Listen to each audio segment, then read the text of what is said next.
Bonjour. Bonjour. Bonjour, Nancy. Bonjour, mon slogan, enchanté. Bonjour, mon slogan, enchanté.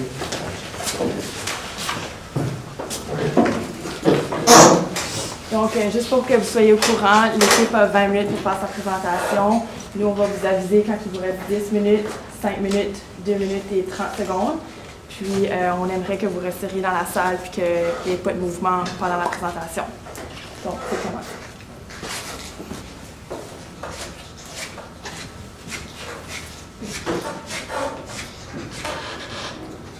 After another successful year of operations and being able to reach many more at-risk teens this year, we can now really focus on the operations of 2014 and being able to plan out the additional other activities we can add on to high youth health associations to be able to reach even more at-risk teens and to encompass them in a proper environment for them to grow and to achieve the goals that they can actually attain. Good morning, other members of the board. My name is Brian, and here are my colleagues David and Stephanie, and we are here today to talk about and to assess the future operations of high youth health associations, mainly when it comes to the accounting issues, the controls necessary to be put in place in order to sustain the growth, and additional financing opportunities in order to maintain this constant growth. To start off, we will be looking at the accounting issues. We're then will be moving on to the controls and the procedures that would then need to be put in place in order to sustain this growth.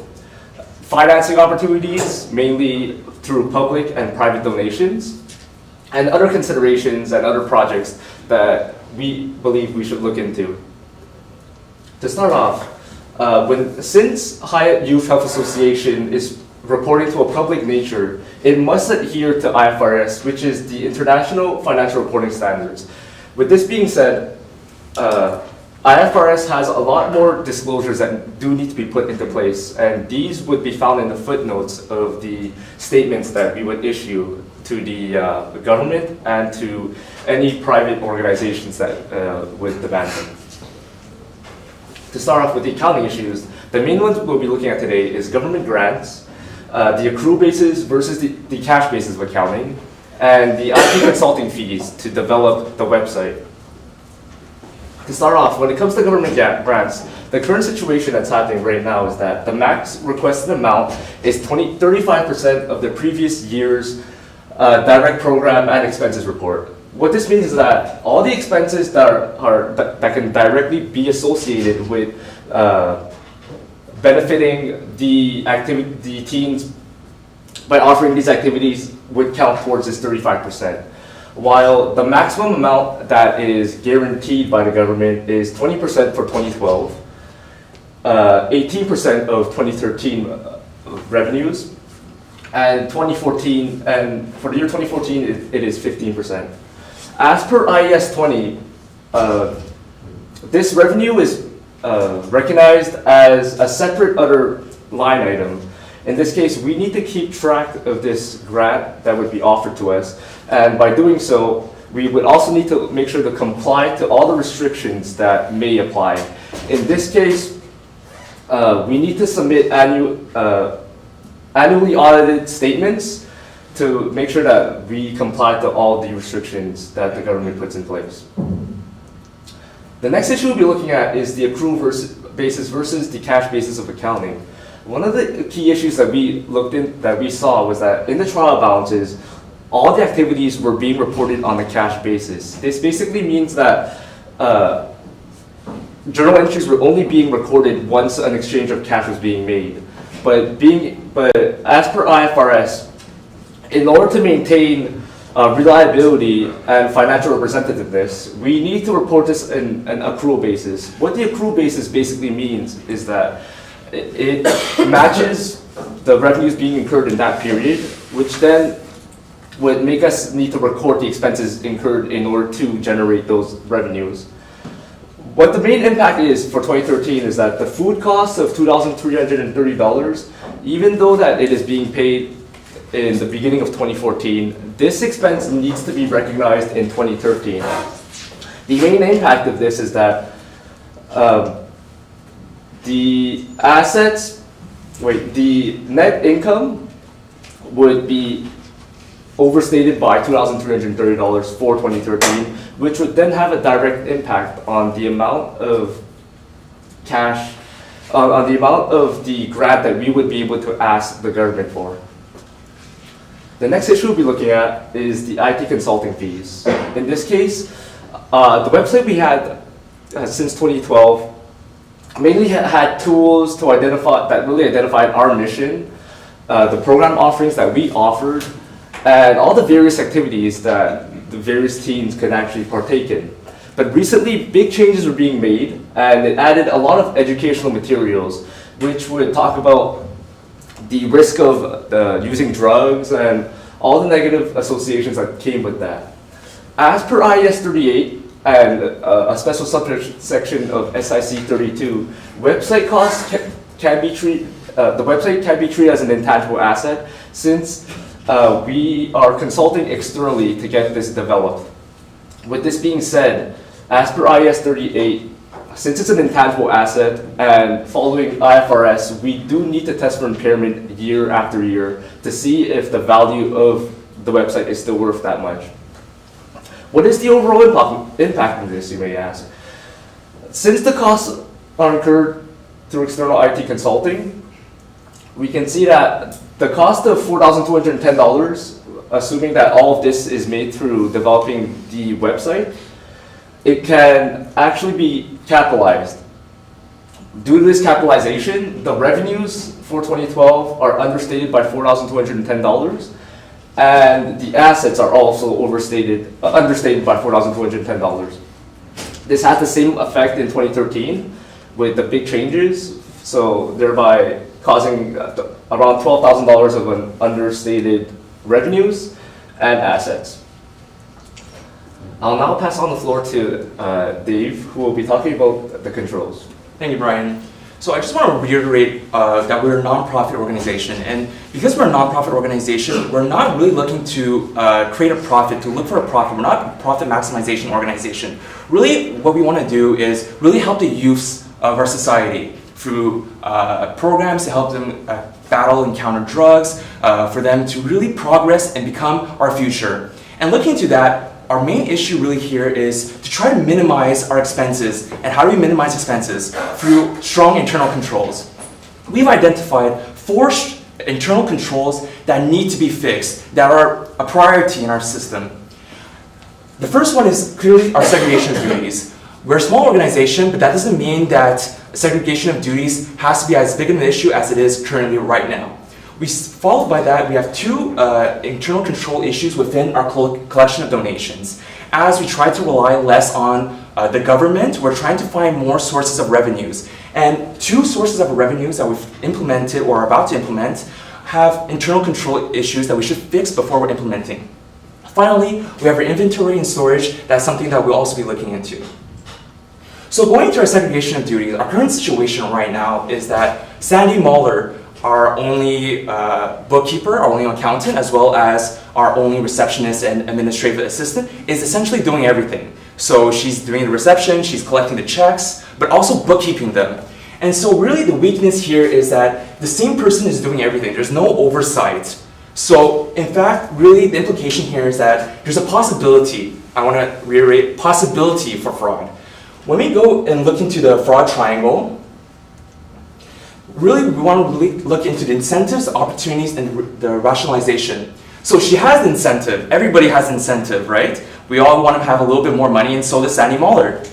In terms of the opportunity, there's weak internal controls. There's no real oversight, and there's no real... She has the opportunity to do everything from point A to 0. She can take a check, put it in her pocket, and just not book into the books. Nobody will know any better. There's really nobody that's looking after what her work is. And so the rationalization, well, there's multiple sources of rationalization. Perhaps she feels that she's not being paid enough, she's doing so much work, and there's many ways to justify why to perhaps take in some of the donations. And so really the recommendation that we're trying to say is, well, perhaps hiring additional bookkeeper to really segregate some of the duties. our business, our nonprofit organization is also growing at quite a nice speed. So there's perhaps the opportunity to see some additional people, staff, come into our organization and also help grow it, as there might be more need in the future. Additionally, Sandy might be a little bit in over her head when it comes to the future. Though, according to the case facts, there's some issues in terms of her competence, and so perhaps bringing in someone else will also help in that regard.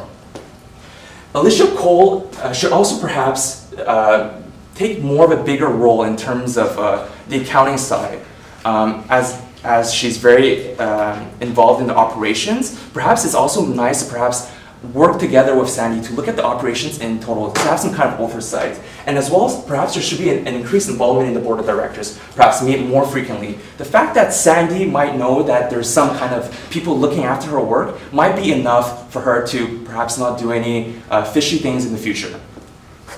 Going into our second internal control, the collection of donations. So we have the door-to-door and the shopping mall collections.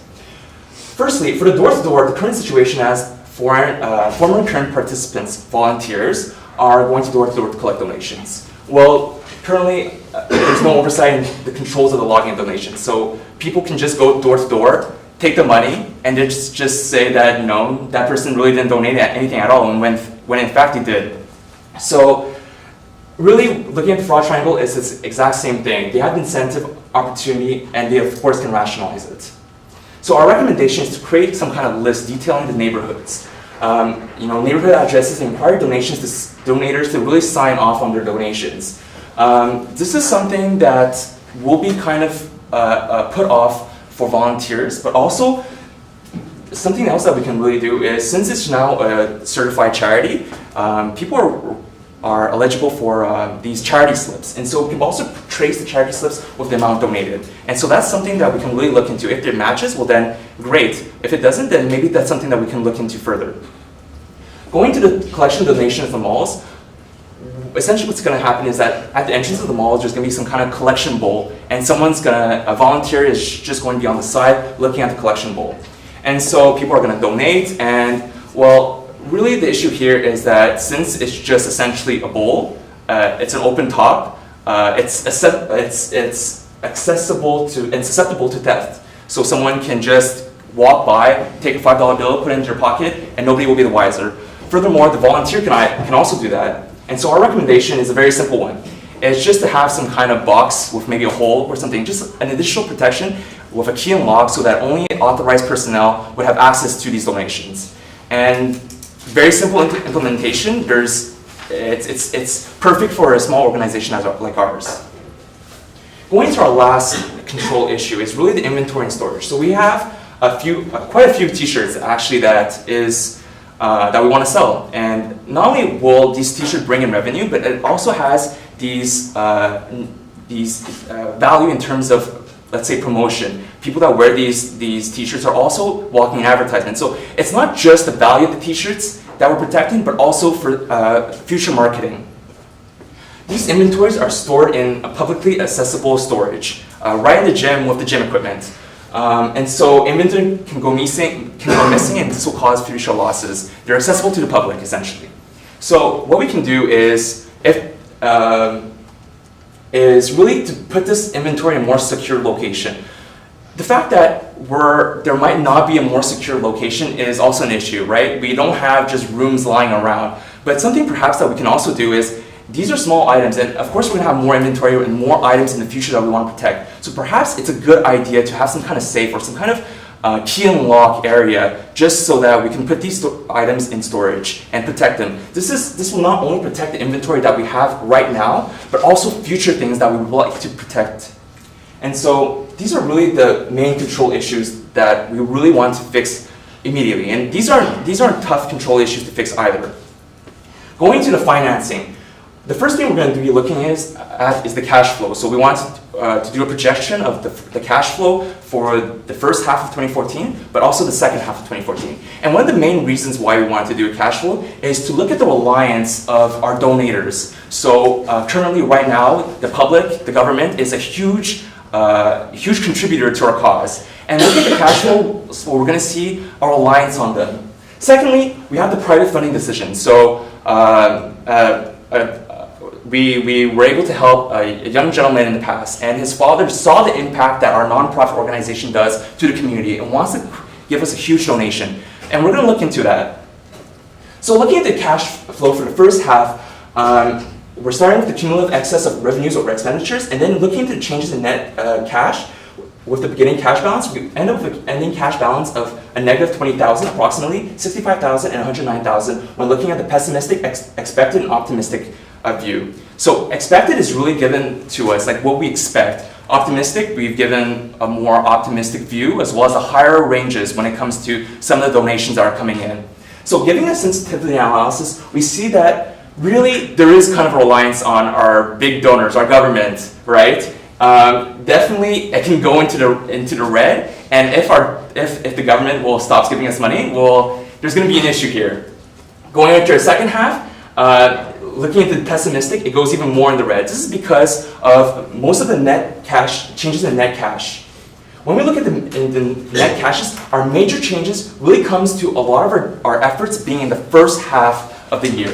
So the sales are going to be the t-shirts are going to be the first half. A lot of our donation incentives and opportunities and what we're going to implement, so with the mall and door-to-door, are also going to be in the first half, as well as a lot of our activities are just in the first half. And so looking to that, maybe in the future, some other consideration that Stephanie's going to go over is maybe really look into having some efforts in the second half of the year as well. So this really tells us our reliance on donations and donation streams, especially the government, is pretty strong. And looking to the private funding decision, Brian touched upon this a little bit in the past, but I'm just going to go over it again. So essentially, the government requires, well, they have the option to request a review or an audit. And from the moment they request a review and audit, there's 30 days in which we have to give them this review and audit. Within the private funding decision, the gentleman that's giving us the donation, he really wants to have an audit for at least the first 5 years, 10 years, or until he dies, whichever comes first. And so looking into the 30 days, the option which the government has, it's unrealistic to really say that we're going to find an auditor, they're going to do all their pre-planning, their planning, they conduct the audit all within 30 days. And so because of the strong reliance that we saw in the cash flow to the government, we're going to have to conduct audits, just in case that they do call upon this action. And so looking to that, since we're already going to be conducting audits, and the only real cost that this donator really requires is audited financial statements, there really isn't any cost associated to accepting this donation. So looking from that sense, even though the endowment, or the donation rather, is going to activities that we're not currently looking into, so for example the environment and the adoption of the democratization of emerging economies or emerging nations, even though we're not really looking to that, there's really no cost associated to accepting donations. And so from that point, and from that sense of view, since we're already conducting audited financial statements, there's no negative side to accepting these donations. Furthermore, in the future, perhaps if we do go into these streams, it's going to be incredibly beneficial for us, especially looking into the fact that our strong reliance on the government and we want to get more private funding. These donations are actually really important to us. So really the takeaway here is that these donations are really important and that we should accept them regardless because there's no associated costs. And going to other consideration, I bring Stephanie. So one of the main things that we need to look at is the continuity and sustainability of a charity. It's very important because we just saw that we highly are reliant on the government. Next is annual report, newsletter, and KPIs. So if we look into the sustainability and continuity, really, just as I mentioned, that it's really, we're relying. So we need to find alternative funding. So really looking into additional grants, possibly hiring a fundraising director, so they could really be in charge and alleviate the pressure from the other roles within the company. So also, this would help towards the volatility of revenues from donations year over year. An annual report, just some key highlights that are in it. We're assuming that this is already done within the organization, but also to add a newsletter so that this is something that would really help donors, potential donors. So this way they could see where the money is going on a more continuous basis than just an annual report. So some KPIs to measure throughout these efforts really that are important is the year-over-year growth that we've seen, donor retention, donor growth, individuals reach, so this is something that's very important as this is a social company. Anonymous satisfaction surveys, so what are we doing that is really helpful and what is maybe we could be redirecting funds, looking at ROIs of fundraisers and programs, website traffic, enrollment, so these different things. So we've spoken about the accounting controls and financing considerations. The main takeaways that we really looked at is hiring of additional personnel to have better controls and really to be able to create a more sustainable future. So we thank you for your time and we now open the floor to any questions.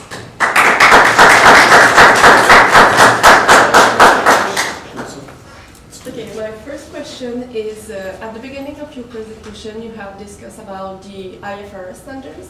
So could you please explain why did you use this set of standards? There is other option that we can...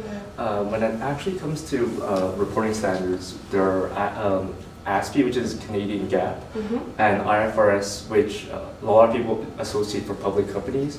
But since our organization really has to reach out for the public and has to do with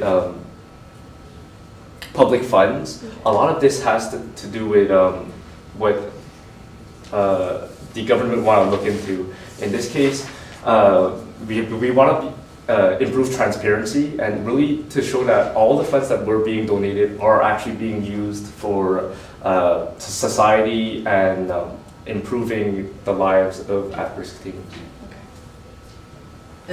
When I was looking at your three, and I don't know, honestly, unfortunately, not have detail of what's in each of your alternatives, but I mean, you find yourself in a potentially lost position, under pessimistic. So what are your recommendations that we should, if we find ourselves in a lost position? So really some of the main things to look at is looking into additional grants. We really strongly recommend that you do hire a fundraising director. Programs such as LaSalle College have an event planning program, and actually as part of the program, students need to plan events. And this is something you can look into because it's free and you are a charity, so they would be both contributing towards their education as well as planning events. So this is something you can consider, as well as tons of other grants that are non-government related that you can absolutely look into. And you think that in the short, because obviously when you have a cash flow issue, it's right now you need the money. So hiring a fundraising director is going to take me a while to hire them and to get money started. So do I have enough time to be able to find myself in a positive cash flow position? And if not, what could I do in a very short time, or have we looked at that? Unfortunately, at the moment, we're still extremely reliant on the government. And based on our expected cash flows, we're still going to be in the positive. And we're essentially what we're hoping is that we're going to grow at a rate fast enough to the point that we're going to be less reliant on the government in the future. When we want to hire essentially a director that specializes in donations, that's more in the long term. Right now, in the short term, there's essentially not much more that we can do that we're doing right now. We're already looking and we believe that we're in the right path. We're already going into using our current base of volunteers and those who are affected by our program, and they see the impact that we're doing to the community. So they're very motivated to help us. And so they are going to malls, they're going to door to door. And these are already some incentives and these are already some plans that really we can perhaps even push further for the short term. And regarding the donation, should we accept the donation from Trevor? You should consider the fact that Mr. Brown, his grandson, was very affected by drugs, and this would be something that would be extremely beneficial to put this donation towards similar programming.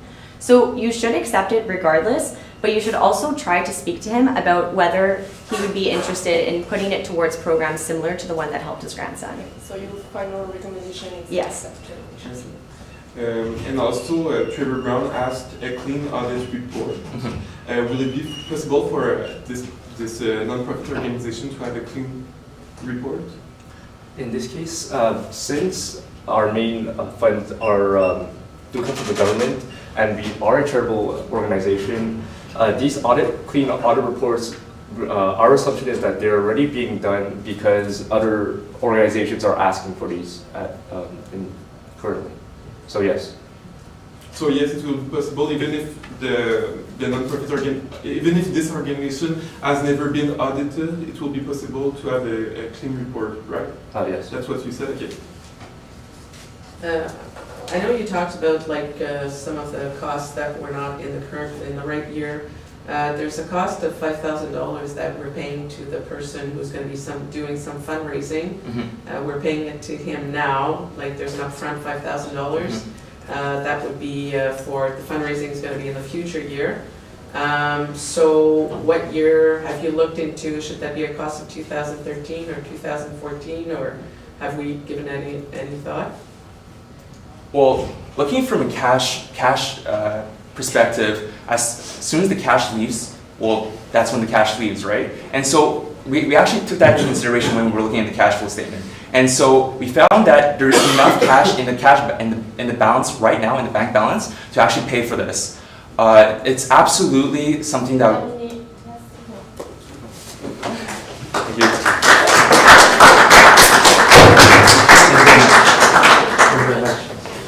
Thank you very much. Thank you very much. Thank you very much.